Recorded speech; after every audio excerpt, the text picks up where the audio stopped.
Շնորհակալություն զեկույցի համար, պարոն Նահապետյան, իրականում հարցս կրկնվեց արդեն կադրերի դեֆիցիտի մասին է ես ուզում խոսել, բայց շարունակելով զարգացնելով այս միտքը, տեսեք, եթե ճիշտ ես ֆիքսեցի, կարծես թե նշեցիք դուք ձեր զեկույցում, որ ծանրաբեռնվածության պատճառով եւ հետևանքով շատ հաճախ բուն գործառույթները բաշխվում են տարբեր վարչության պետերի տեղակալների վրա եւ ըստ էության իրենք են զբաղվում այն գործառույթներով, որոնք ի սկզբանե վերապահված են քննիչներին Եվ խնդրում եմ, եթե վիճակագրություն ունեք ձեր ձեռքի տակ նախորդ տարիներին քանի քննիչներ են, հատվով քանիսն են ազատվել աշխատանքից հեռացել համակարգից եւ քանի հոգի ընդունվել են համակարգ աշխատանքի, շնորհակալ եմ։ Շնորհակալություն Տիկին Ազարյան։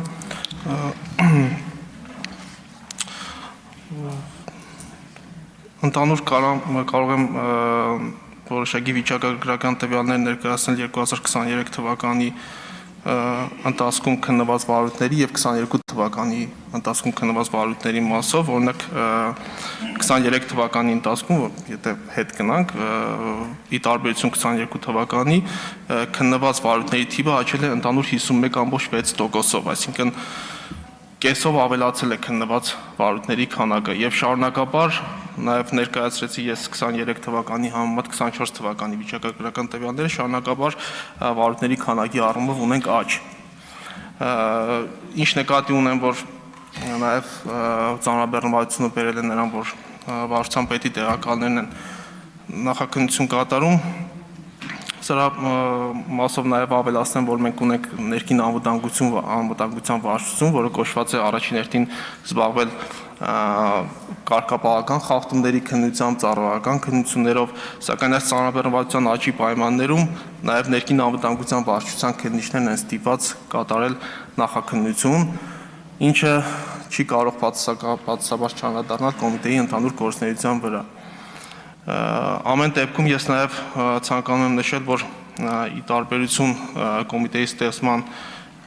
ժամանակ առկա հաստիկների, եթե չեմ սխալվում 23 թվականին այդ հաստիկները, քննիչների հաստիկները կրկնապատկվել են, ինչը նաև հնարավորություն է տվել որոշակի առումով նվազեցնել այդ շարունակվող ծանրաբեռնվածությունը Եվ եթե մենք համալրենք այս առկա թափուր հաստիկները, մոտ 11 թափուր հաստիկ,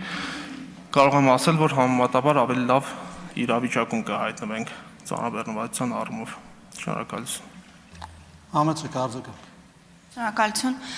Տեսեք, երևի թե նորություն չեմ ասի, որ բարևարկության խողովակով այդ ֆիլտրով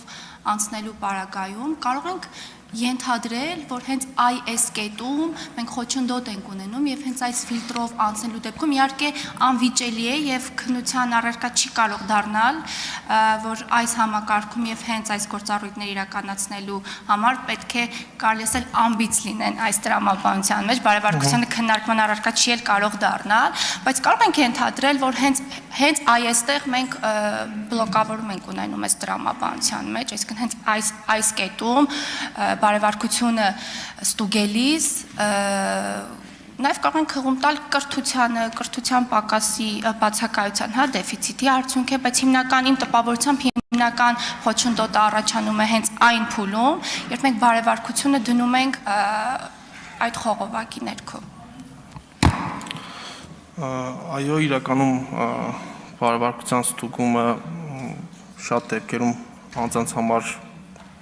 հանդիսանում է խոչընդոտ, որպեսզի իրենք դիմեն, մտավախություն ունենալով, որ կարող է այդ բարևարկության բացասական եզրակացությունը իրենց մասով կա կոռուպցիայի կանխարգելման հանձնաժողովից, սակայն նշեմ, որ ներկայում նաև մյուս իրավապահ մարմիններում է ինքնավար պաշտոնների նշանակման համար մեծամասամբ դարձել բարևարկության եզրակացությունը պարտադիր, այսինքն անձինք պարտադիր պետք է անցնեն բարևարկության ֆիլտրով, որպեսզի նշանակվեն պաշտոնի։ Այլ է հարցը, որ հակակոռուպցիոն կոմիտեն ավելի մեծ ուշադրություն է դարձնում այդ բարևարկության եզրակացության արդյունքներին ի տարբերություն մյուս կառույցների, որտեղ նորից նշում եմ բոլոր դեպքերում խորհրդատվական բնույթ է կրում այդ եզրակացությունը։